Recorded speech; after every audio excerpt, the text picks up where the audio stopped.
आने वाले यूपीएससी और पीसीएस एग्जाम्स में एक क्वेश्चन 100% आपको मिलेगा प्री मेंस या इंटरव्यू में, और वो है मून मिशंस पे। ये मून मिशन क्या चीज है, कब से शुरू हुए, और हाल में चंद्रयान तक की जो कहानी है वो सारी इस वीडियो में पूरा कवरेज आपको मिलेगा। इस वीडियो को लास्ट तक देखिएगा और चैनल को सब्सक्राइब कर लीजिए। सबसे पहले तो ये बात समझिए कि किसी भी मून मिशन के कुछ पार्ट्स होते हैं, तो वो पार्ट्स क्या चीज हैं, किस तरीके के होते हैं, एक बार उसे समझ लें। पहली चीज जो आपको पता होनी चाहिए, कौन से रॉकेट पे वो मून मिशन गया हुआ है, चाहे इंडिया को हो या चाइना का या यूएस का या रशिया का। अगर जो इंपॉर्टेंट मून मिशन हैं उनके रॉकेट्स आपको पता होंगे तो बहुत अच्छा रहेगा। दूसरा ये समझिए कि आप किसी भी मून मिशन के कुछ ऑर्बिटर्स होते हैं, ऑर्बिटर मतलब चंद्रमा के आसपास उसकी कक्षा में, उसकी ऑर्बिट में वो घूमते रहते हैं। तो उन ऑर्बिटर्स का क्या, that is the second part of moon mission. The third part of moon mission is lander, यानी चंद्रमा की सरफेस पे जो लैंड करता है। अब एक तो क्रैश लैंड कर सकता है कि भाई अनप्लैंड है, ऐसे फेंक दिया, क्रैश लैंड हो गया, तो दिस उसको बोलेंगे इंपैक्टर, जो इंपैक्ट करता है। और दूसरा होगा जो कि सॉफ्ट लैंडिंग करेगा धीरे धीरे, ताकि वहां पे जो इंस्ट्रूमेंट्स हैं वो डिस्ट्रॉय ना हो जाएं, या इवन ह्यूमंस जो है वो उससे उतर सके, उस पर लैंड कर सके। और उसके बाद में होगा रोवर, जो कि लैंडर के अंदर से निकलेगा, हो सकता है ह्यूमंस भी निकल जाए, लैंडर के अंदर से निकलेगा और चंद्रमा की सरफेस पे ऐसे घूमेगा, उसमें व्हील्स होंगे। ऐसा समझ लो कि वो छोटा सा एक रोबोटिक व्हील्ड कार टाइप की होगी, जो कि वहां पे सरफेस पे घूमेगी और कुछ एक्सपेरिमेंट्स कर सकती है। कई जगहों पे स्पेशली जो यूएस के मून मिशंस थे उनमें आपको रोविंग व्हीकल भी देखने के लिए मिलेगा। रोविंग व्हीकल मतलब उसमें कोई बैठ करके चंद्रमा पे चक्कर लगा सकता है, एक बग्घी की तरह होगा या गोल्फ कार्ट की तरह, जिसमें उतरेंगे, लैंडर उतरेगा, उसके अंदर से ये रोविंग व्हीकल निकालेंगे, रोवर निकलेगा, उसमें से जो एस्ट्रोनॉट्स होंगे वो निकलेंगे, रोविंग व्हीकल में बैठ करके एक आध किलोमीटर घूम करके चक्कर लगा के आ सकते हैं। तो ये most of the parts of mission, इन्हीं के आसपास सारी चीजें हमारी घूमेंगी। तो आइए शुरू करते हैं। 1950s में कोल्ड वॉर चल रहा था, और 1950s एंड 1960s में एक रेस थी जिसको बोला गया स्पेस रेस और मून रेस। मतलब यूएस और यूएसएसआर के बीच में एक कंपटीशन हो गया कि कौन पहले स्पेस में पहुंचेगा और कौन पहले मून पर पहुंचेगा। सबको पता है कि यूएसएसआर ने स्पेस रेस में सबसे पहले अपना जो ह्यूमन है उसको स्पेस में भेज दिया, यूरी गैगरिन, और ये सारी कहानी सब लोग जानते हैं। उसके कुछ समय बाद मून के लिए ये बात शुरू हुई कि मून पे कौन पहला व्यक्ति, कौन सा कंट्री पहला ह्यूमन वहां पे भेजेगा। तो पहला अटेम्प्ट किया, ये ह्यूमंस के साथ में नहीं था, पहले तो केवल मून के सरफेस पे पहुंचने का अटेम्प्ट था, और उसके बाद में धीरे धीरे ये ह्यूमंस भेजने का अटेम्प्ट हो गया। क्योंकि शुरुआत में तो ह्यूमंस नहीं भेज सकते, शुरुआत में आप वहां पे टेस्टिंग करेंगे कि हम वहां पहुंच भी पा रहे हैं कि नहीं, किस तरह के चैलेंजेस हैं, प्रोबेबली कुछ और ऑर्गेनिजम्स को भेज करके देख लें, और उसके बाद फिर ह्यूमंस को भेजा जाए। तो पहला अटेम्प्ट यूएस का पाइनियर जीरो बोलते हैं 1958 में, जो सक्सेसफुल नहीं हुआ। और अब आप देखेंगे ये अटेम्प्ट फटाफट आ रहे होंगे। अगले ही साल 1959 में यूएसएसआर ने पहला सक्सेसफुल अटेम्प्ट किया मून पे। तो पहला अटेम्प्ट ने यूएस ने किया, पहला सक्सेसफुल अटेम्प्ट किसका था, यूएसएसआर का। आज की डेट में रशिया बोलते हैं उसको, क्योंकि वो कई सारी कंट्रीज में बिखर गया। और जो स्पेसक्राफ्ट, जो आप कह सकते हो पेलोड सैटेलाइट वगैरह मून पे पहुंचा, उसका नाम था लूना सेकंड। ध्यान रखना, लूना फर्स्ट से शुरू होगा नेचुरली, और अभी भी रशिया लूना सीरीज में ही चल रहा है। तो लूना से एकदम याद कर लेना कि लूना का मतलब रशिया, ठीक है।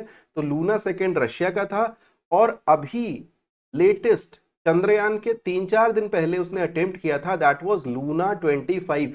वो उसी सीरीज में चलता हुआ चला आ रहा है, ठीक है। बीच में उसने एक नई सीरीज शुरू करी थी जिसकी बात अभी हम करेंगे थोड़ी देर में।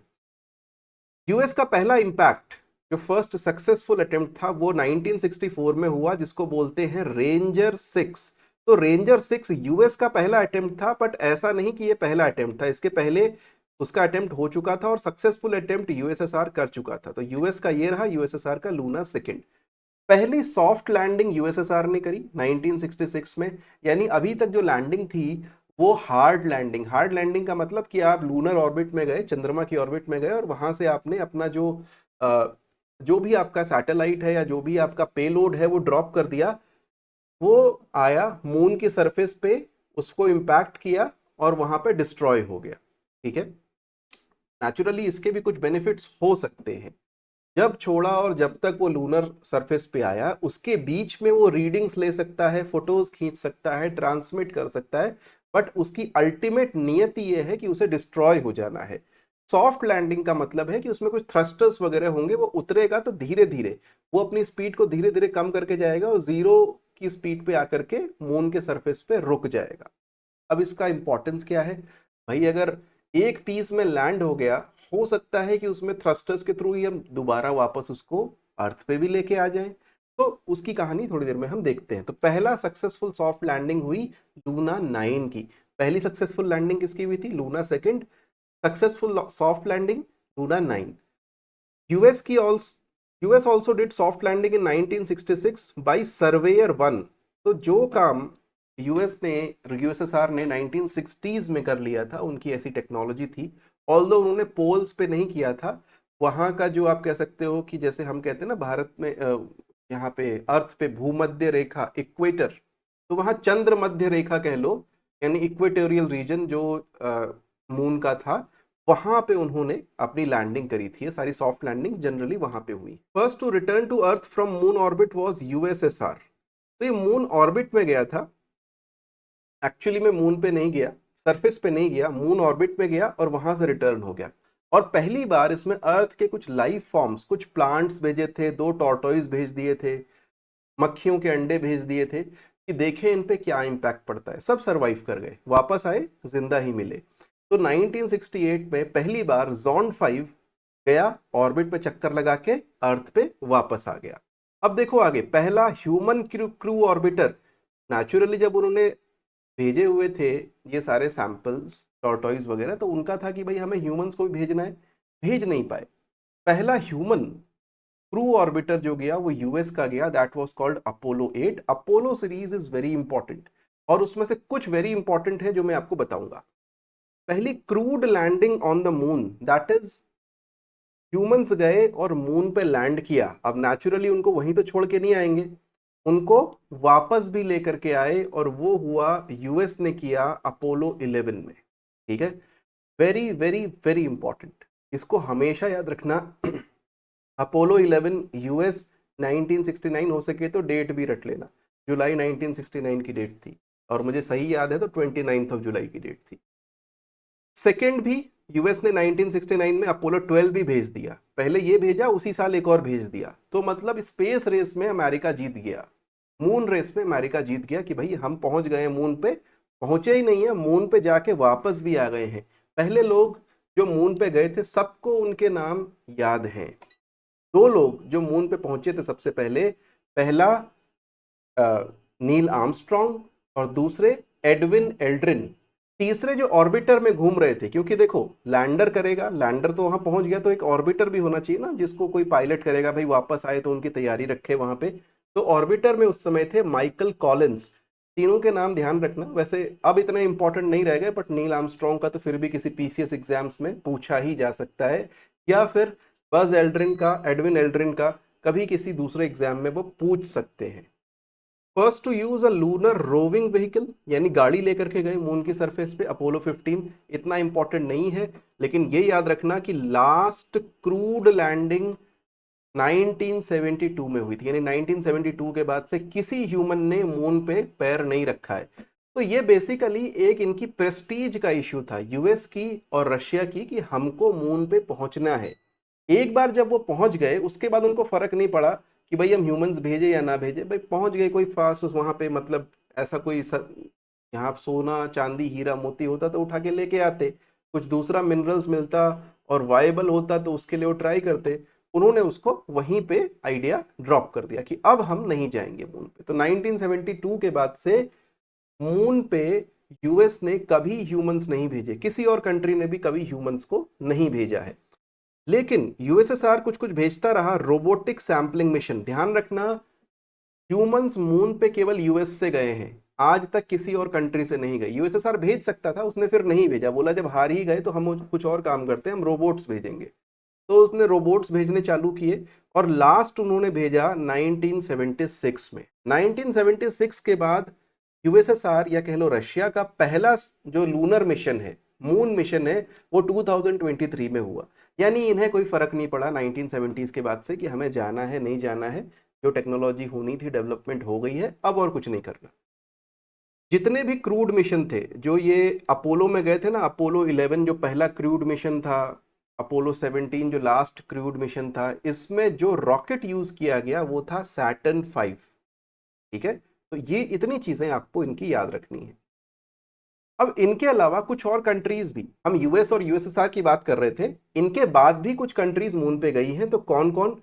Japan was the third country, 1990 में गई। उसके जो आप कह सकते हो जो प्रोजेक्ट था उसका नाम था हिटेन। उसके बाद से यूरोपियन स्पेस एजेंसी, यानी यूरोप की एक कंबाइंड स्पेस एजेंसी है यूरोपियन यूनियन की, वो गए। They were the fourth with smart one, उसका नाम था स्मार्ट वन। फिफ्थ था चाइना 2006 2007 में, चांगे वन, ये चेंज नहीं लिखा हुआ ध्यान रखना, चांगे वन। और सिक्स्थ रहा इंडिया, 2008 में हम लोग चले गए चंद्रयान वन के थ्रू। इसकी बात थोड़ी देर में दोबारा करेंगे। नाउ पहला private mission space IL, Israel का स्पेस आईएल था, जो 2019 में, हालांकि वो सॉफ्ट लैंडिंग नहीं कर पाया, फेल हो गया, लेकिन मून पे पहुंच जरूर किया। भाई हार्ड किया या सॉफ्ट किया, पहुंच तो गया ना मून पे। तो सेवेंथ था इजराइल। उसके बाद लग्जमबर्ग जैसी कंट्री 8 थी। जो चाइनीज रॉकेट लॉन्ग मार्च, लग्जमबर्ग जैसी कंट्री, छोटी सी कंट्री है, पता भी नहीं कहाँ शुरू कहाँ खत्म हो जाती, उसने चाइनीज रॉकेट पे 8th भेज दिया। सोचो, मतलब लग्जमबर्ग कहाँ, अगर पाकिस्तान के पास थोड़ी बहुत अकल होती तो लग्जमबर्ग की जगह पाकिस्तान अपना सैटेलाइट बोल देता कि हम भी हाँ मून पे पहुंच गए हैं। लेकिन अब क्या ही कह सकते हैं। चाइना तीसरी ऐसी कंट्री है जो मून से कुछ सैंपल उठा करके लाया है। ठीक है, तो चैंगे वन के बाद चैंगे 2, 3, 4 इत्यादि आए हैं, उन सबको याद करने की जरूरत नहीं है। इतना ध्यान रखना, मून से लौटने वाली कंट्रीज में एक है नंबर 1 यूएसए, नंबर 2 रशिया, और अब चाइना की भी वो कैपेबिलिटी है कि मून से इंसान तो नहीं, कम से कम बाकी वहां से सैंपल उठा करके मशीनों के थ्रू वापस ला सकता है। इसके अलावा कोरिया, इटली, यूएई वगैरह के भी मून मिशंस हैं, मतलब इन्होंने अपने ऑर्बिटर्स वगैरह भेजे हुए हैं जो वहां आसपास चक्कर काट रहे हैं। फ्यूचर में कुछ मिशंस प्लान्ड है आने वाले फ्यूचर में। हम 2023 में बात कर रहे हैं, तो 2024 से लेकर 30s की बात करेंगे। नासा जल्दी ही आर्टेमिस प्रोग्राम में मिशंस चालू करने वाला है। ठीक है, तो आर्टेमिस अकॉर्ड्स हुए हैं नासा की, कभी और उसकी चर्चा करेंगे। उसमें यूज किए जाएंगे ओरायन रॉकेट्स। तो आर्टेमिस प्रोग्राम में मून मिशन, क्रूड मिशंस, मतलब उसमें ह्यूमंस भी जाएंगे, वो नासा शुरू करने वाला है। प्राइवेट कंपनी जैसे space x, Lockheed Martin, Nokia, ये सब भी इन्वॉल्व हैं मून मिशंस में। 2020s में इनके प्लान्स हैं अलग अलग कंट्रीज के साथ में, अभी याद करने की जरूरत नहीं है। जो याद करना, आर्टेमिस अकॉर्ड्स और आर्टेमिस प्रोग्राम और ओरायन रॉकेट्स। यही नहीं, रशिया और चाइना की भी प्लानिंग है। जो लूना 25 भेजा था रशिया ने, वो इसलिए कि भाई फ्यूचर में हम दोबारा अपने क्रूड मिशंस चालू करेंगे। तो 2020s में, 2030s में जैसी सिचुएशन बनेगी, उनकी प्लानिंग है कि हम जाएंगे। और साउथ पोल पे बड़ा इंटरेस्ट है लोगों को। वो इसलिए इंटरेस्ट है क्योंकि मून के साउथ पोल पे बहुत सारे मिनरल्स मिलने की संभावना है, वाटर वहां पे अच्छी क्वांटिटी में मिलने की संभावना है। बस एक इश्यू है कि वहां पे इतने क्रेटर्स हैं कि वहां पे जाना थोड़ा मुश्किल है। That is why India became the first country, आज तक कोई पहुंचा नहीं था। अब बात करते हैं चंद्रयान मिशन की। ये सारे मिशन 2003 में ओके किए गए, स्टार्टेड, मतलब ये नहीं कि रॉकेट भेज दिया, फंडिंग वगैरह चालू हो गई 2003 से कि हम चंद्रमा पे जाएंगे। उसके पहले डिस्कशंस वगैरह चल रहे थे। जितने भी चंद्रयान के मिशन हैं, चंद्रयान 1, 2, 3, वो सारे भेजे गए हैं सतीश धवन अंतरिक्ष सेंटर, अंतरिक्ष केंद्र। सतीश धवन स्पेस सेंटर कहाँ पे है? श्रीहरिकोटा, आंध्र प्रदेश। वहां से ये सारे के सारे चंद्रयान के मिशंस भेजे गए हैं। टोटल 3 मिशंस अभी तक हुए हैं, 2 उसमें से सक्सेसफुल रहे हैं और एक पार्शियली सक्सेसफुल। इन 3 मिशंस के अलावा चौथा मिशन अभी प्लानिंग में है चंद्रयान 4 का। समवट आफ्टर 2026 ये मिशन चालू होगा और इसमें जापान के साथ कोलैबोरेशन की बात हो रही है। JAXA जो वहां की नेशनल स्पेस एजेंसी है, स्पेस एक्सप्लोरेशन एजेंसी, वो और इंडिया यानी इसरो मिल करके चंद्रयान 4 भेजने की बातें कर रहे हैं। और उसकी खास बात यह रहेगी कि वो वहीं पे सैंपलिंग लेंगे, सैंपल्स लेंगे, उसके एनालिसिस करेंगे और दूसरा कुछ ऐसी टेक्नोलॉजी डेवलप करेंगे कि लूनर नाइट में सर्वाइवल हो सके। देखो चंद्रमा पे जो सबसे बड़ा इशू है वो ये है कि एक दिन होता है 14 दिन का, एक रात होती है 14 रातों की। ठीक है, तो अर्थ पे जितने में 14 दिन होते हैं उतने में चंद्रमा का एक ही दिन होता है। तो लूनर डे और लूनर नाइट, तो 14 रात मतलब इतने सारे घंटे विदाउट एनी पावर सरवाइव कर पाना। क्योंकि देखो स्पेस में अल्टीमेटली उनके पास में पावर का सोर्स क्या है? पावर का सोर्स केवल सोलर एनर्जी है। ऐसा तो है नहीं कि छोटा सा न्यूक्लियर रिएक्टर वहां पे भेज दिया या कोयले का वहां प्लांट लगा दिया, कुछ भी नहीं है। सोलर एनर्जी पे डिपेंडेंट है और सोलर एनर्जी पे डिपेंडेंस की वजह से जब सूर्य नहीं होता है उस समय पे बैटरी उनकी डेड हो जाती है। ठीक, तो इसलिए लूनर नाइट को कैसे सरवाइव करना है ये एक बहुत बड़ा चैलेंज है और इसकी बात अभी हम थोड़ी देर में दोबारा करेंगे। चंद्रयान फर्स्ट की बात करते हैं तो 2008 में लॉन्च किया गया था। कौन सा रॉकेट था? PSLV XL. ये डिफरेंट रॉकेट है बाकी के दो चंद्रयान से। ठीक है, तो PSLV एक्सेल से। और इंडिया 6th कंट्री हो गया था कहां पे? मून पे पहुंचने वाला। अभी थोड़ी देर पहले हमने बात करी कि after USSR, Japan, ESA and China, India was the 6th country. यहां गलती से 4th लिख गया है। हमारे पास में एक मून इंपैक्ट प्रोब भी था जो कि मून को इंपैक्ट करेगा, मतलब सॉफ्ट लैंडिंग नहीं करेगा, उसको हम मून जो लूनर ऑर्बिट है, मून की ऑर्बिट है, वहां से छोड़ देंगे और वो मून पे जाकर के क्रैश लैंड कर जाएगा। जहां पे वो क्रैश लैंड किया उसको बोलते हैं जवाहर पॉइंट। फिर इम्पैक्ट होने से पहले उसने बहुत सारा डेटा लिया और खास बात यह थी कि इस मून इम्पैक्ट प्रोब ने प्रूफ किया कि मून की सरफेस पे वाटर है। ये पहला प्रूफ निकला था। हालांकि चंद्रयान पे ही बाकी इंस्ट्रूमेंट्स ने दोबारा उसको कंफर्म भी किया था। ठीक है, तो पहला कहां से निकला ये प्रूफ कि मून पे वाटर है? चंद्रयान फर्स्ट से। ऑर्बिटर यानी जो मून के चारों ओर ऑर्बिट कर रहा होता है, वो मॉड्यूल इसमें भेजा गया था। इम्पैक्टर ने तो इम्पैक्ट कर दिया था। 10 महीने तक ये ऑर्बिटर लगभग लगभग सर्विस में रहा और अभी भी ऑर्बिट में है। अभी मतलब मून पे क्रैश लैंड नहीं हुआ है। लास्ट टाइम इसको लोगों ने ट्रैक किया था तो ऑर्बिट में ही घूम रहा था। टोटल 11 इंस्ट्रूमेंट्स थे। तो इंडिया, USA और यूरोपियन यूनियन की जो कंट्रीज थी उन सब ने बहुत सारे इंस्ट्रूमेंट्स इस पे भेजे थे। टोटल 11 जो इसमें गए हुए थे। इसने बहुत सारी हजारों पिक्चर्स भेजी और मून के बहुत सारे एरिया को मैप किया है। किसने? ऑर्बिटर ने। इंपैक्ट प्रोब तो खत्म हो गया। दूसरी अब बात करते हैं चंद्रयान 2 की। 2019 में भेजा गया था और कैसे गया था? LVM-3 यानी GSLV मार्क 3, जिसको जियो सिंक्रोनस लॉन्च व्हीकल पहले बोलते थे, मार्क 3, उसको अब कहा जा रहा है LVM-3 launch vehicle M3, launch vehicle mark 3। ठीक है, तो ये याद रखना एक ही चीजें हैं। इस तरह की जो छोटी छोटी चीजें हैं ना, जैसे LVM-3, GSLV-3, या फिर पीछे हमने देखा था कि भाई लूनर नाइट 14 दिन की होती है, नासा के आर्टेमिस प्रोग्राम या लॉन्ग मार्च रॉकेट या लग्जमबर्ग है कि नहीं है, ऐसी छोटी छोटी चीजों पे यूपीएससी क्वेश्चन बना देता है। और ऐसा हो सकता है कि यूपीएससी एक ही क्वेश्चन में ये सारे फैक्ट रख दे। पीसीएस एग्जाम्स में ये फैक्ट अलग अलग पूछे जा सकते हैं, पीसीएस के लिए भी इंपॉर्टेंट और यूपीएससी के लिए भी। तो आपको इसको ध्यान में रखना है। 3 कंपोनेंट से, ऑर्बिटर जो ऑर्बिट करेगा चारों तरफ, लैंडर जो लैंड करेगा, सॉफ्ट लैंडिंग करेगा, इसका नाम था विक्रम, और रोवर जिसका नाम था प्रज्ञान। अब हुआ क्या? It was scheduled for a south pole landing. पहला था कि भाई हम पहली बार साउथ पोल पे लैंड कर जाएंगे 2019 में। बाय द वे, यहाँ पे एग्रीमेंट हुआ था पहले रशिया के साथ में, लेकिन रशिया हमें कंपोनेंट प्रोवाइड नहीं कर पाए, तो सारे कंपोनेंट हमने अपने ही लगाए थे। लैंडर क्रैश कर गया और रोवर उसके साथ ही खो गया। मतलब लैंडर क्रैश कर गया तो बहुत सारे पीसेस में बिखर गया। यानी सॉफ्ट लैंडिंग हमारी सक्सेसफुल नहीं हुई, लेकिन ऑर्बिटर अभी भी काम कर रहा है। इनिशियली उसकी मिशन लाइफ 1 साल की थी, अब बोला गया 7.5 साल तक कुछ नहीं होगा, तो 3.5 साल हो चुके हैं और अभी भी ऑर्बिटर फोटोज भेजता रहता है। रिसेंटली उसने फोटो भेजी थी और वो भेजी थी विक्रम लैंडर की, जो चंद्रयान 3 ने लैंड किया है। तो चंद्रयान 2 का भी ऑर्बिटर हमारे पास में है, कांटेक्ट में है। चंद्रयान 3 का भी ऑर्बिटर अब हमारे पास में है और कांटेक्ट में है।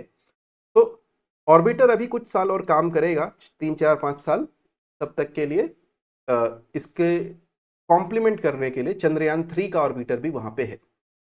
चंद्रयान 3, अब इसकी डेट्स याद कर लेना, डेट्स इंपॉर्टेंट हो चुकी हैं। पहला तो 14 जुलाई को भेजा गया था, ठीक है। कब लॉन्च किया? 14 जुलाई को। कब पहुंचा? 23 अगस्त 2023 को। ये डेट इसलिए इंपॉर्टेंट हो गई क्योंकि प्रधानमंत्री जी ने घोषित किया कि अब इसको बोला जाएगा नेशनल स्पेस डे, ठीक है। राष्ट्रीय अंतरिक्ष दिवस कब मनाया जाएगा? 23 अगस्त को हर साल मनाया जाएगा। क्यों? क्योंकि भाई इस दिन उसने लैंड किया, सॉफ्ट लैंडिंग हमने चंद्रमा पे करके दिखा दी। कैसे गया था ये? तो जो प्रोसेस था उसको बोलते हैं ट्रांस लूनर इंजेक्शन। आप ये फोटो जो देख रहे हैं, तो इसमें आपको सीधे सीधे समझ में आ रहा होगा कि पहले क्या करता है वो, चंद्रमा के आसपास चक्कर काटता है। सॉरी, अर्थ से उसको हमने लॉन्च किया तो अर्थ के आसपास उसकी ऑर्बिट पे चक्कर काटेगा, ऑर्बिट धीरे धीरे बड़ी करती जाएगा और उसके बाद एक पॉइंट ऐसा आएगा जो अर्थ की ऑर्बिट और लूनर ऑर्बिट यानी मून की ऑर्बिट में कॉमन होगा और वहां से वो मून की ऑर्बिट में जाएगा, ठीक है। ऐसा इसलिए क्योंकि हमारे पास इतना पावरफुल रॉकेट नहीं है जो एक ही बार में अर्थ से उसको मून पे पहुंचा दे। तो हम क्या करते हैं कि धीरे धीरे ऐसे अर्थ की ग्रेविटी का यूज करके हम एक तरीके से स्लिंग शॉट की तरह यूज करके वहां पहुंचते हैं, ठीक है। तो फिर वो मून की ऑर्बिट पे फिर वो ऑर्बिट छोटी होती चली जाएगी। उसके बाद ये भी देखेंगे आप कि लैंडर कैसे वहां से जो चंद्रमा के सरफेस पे है एक एंगल पे, सीधा नहीं उतर रहा होता, एक एंगल पे उतरता है अपनी स्पीड धीरे धीरे कम करते हुए। पीसीएस में एक क्वेश्चन पूछा जा सकता है कि इसरो के चीफ कौन है? तो एस सोमनाथ अभी इसरो के चीफ है, ठीक है। चंद्रयान 2 की तरह ही इसके पेलोड थे। पेलोड मतलब जो कुछ साथ में रॉकेट में भेजा गया, तो एक ऑर्बिटर था, एक लैंडर, एक रोवर। और रॉकेट कौन सा था? LVM-3, ठीक है। सब कुछ सेम ही था, उसका नाम भी इवन सेम था, विक्रम और प्रज्ञान। यानी लैंडर का नाम था विक्रम और रोवर का नाम प्रज्ञान।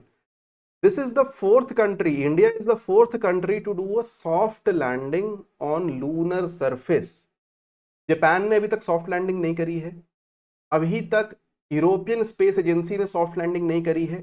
इंडिया के पहले केवल यूएसएसआर और चाइना ने सॉफ्ट लैंडिंग करी है, ठीक है। तो this is first one to do at the south pole. तो चंद्रमा पे पहुंचने में हमारा 6th नंबर है, सॉफ्ट लैंडिंग में 4th नंबर है, साउथ पोल पे पहुंचने में हमारा 1st नंबर है। तो इनको याद रखना, इन रैंक्स को। साउथ पोल को कई लोग डार्क साइड बोल देते हैं, ऐसा कुछ नहीं है। उन लोगों को कुछ नहीं पता चंद्रमा के बारे में या स्पेस के बारे में। सच ये है कि चंद्रमा का कोई भी एक हिस्सा ऐसा नहीं है जहां पे सूर्य का प्रकाश ना चमकता हो, ठीक है। सब जगह उसकी कोई डार्क साइड है नहीं। डार्क साइड हम उसको अर्थ के पर्सपेक्टिव से बोलते हैं कि भाई चंद्रमा और अर्थ को जब फेस करता है तो वो एक ही साइड को फेस करता है। उसके कुछ रीजंस हैं जो आपने ज्योग्राफी में पढ़े हुए हैं। उसकी दूसरी साइड को हम डार्क साइड बोल देते हैं, लेकिन दूसरी साइड पे भी, उसकी दूसरी साइड पे भी रोशनी रहती है, अर्थ से नहीं दिखती, इसलिए उसको डार्क साइड बोलते हैं। और उसका साउथ पोल से कोई लेना देना नहीं है, it is not the dark side, ठीक है। जब इसको लॉन्च किया गया तो हमारा ट्रैकिंग एग्रीमेंट है यूरोपियन स्पेस एजेंसी के साथ में, और उसका हमको बड़ा फायदा हुआ क्योंकि ऑस्ट्रेलिया में एक जगह है पर्थ, पर्थ के पास में एक जगह है न्यू नॉर्शिया, वहां पे 35 मीटर एंटीना, बहुत बड़ा एंटीना है, वहां से हमको ट्रैकिंग सपोर्ट मिला। क्योंकि देखो अर्थ से मून पे जाते हुए बहुत सारे पीरियड्स ऐसे होंगे जब इंडिया की ट्रैकिंग फैसिलिटीज उसको ट्रैक नहीं कर पाएंगी, या बैकअप के लिए हमने बोला कि चलो हो सकता है हमारा संपर्क टूट जाए तो आपका संपर्क अच्छे से रहेगा। तो ईएसए की जो 35 मीटर एंटीना की फैसिलिटी थी वो भी हेल्प कर रही थी इंडिया को कि इसके साथ में हम कांटेक्ट बनाए रखेंगे। तो ये याद रखना, ईएसए की न्यू नॉर्शिया में 35 मीटर एंटीना। मिशन, अच्छा विक्रम और प्रज्ञान के बारे में बात करते हैं। इनकी मिशन लाइफ 1 लूनर डे की है, पहले ही बता चुका, 1 lunar day is 14 earth days. वहां पे एक दिन मतलब इंडिया में 14 दिन, ठीक है। और वहां पे एक रात मतलब अर्थ पे, सॉरी इंडिया बोल गया, अर्थ पे 14 रातें, ठीक। तो landed in morning at the south pole, I am sorry again repeat करता हूं, वहां पे एक दिन मतलब 14 अर्थ डेज, सुबह से लेके अगली सुबह तक, 24 घंटे के। और वहां पे एक रात मतलब अगेन 14 डेज, सुबह से लेके अगली सुबह तक, ठीक है।